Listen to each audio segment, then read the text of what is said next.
as with anything, we see that, Black people are criminalized, right? And so we're always going to find a reason to criminalize Black people.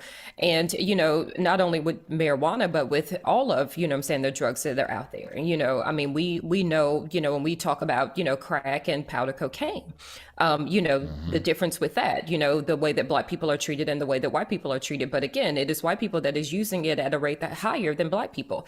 And so that's the thing, is that, when we talk about it, because, we hear all of this stuff, it's cannabis, and everybody is, into the cannabis business and stuff like that. But when we were prosecuting Black people for it, it was exactly what you said. It was weed, right?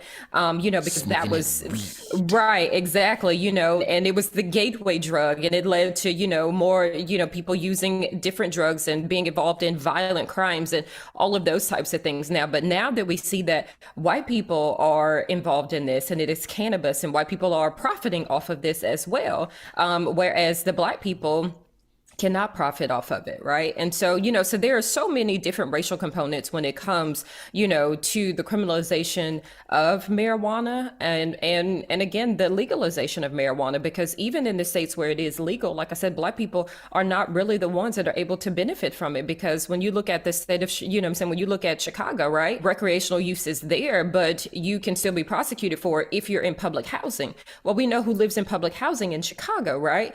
So it's all of those little different nuances. And then I think that, there was even some talk about the fact that you could not be involved in the cannabis business if you had, felonies on your record. Well, I Yep. mean, we all know who have felonies on their records, and we can have a whole conversation today about why Black people have felonies on their record, right? So again, even as we're talking about the legalization of marijuana, there's still this whole racial inequality there that Black people are still experiencing.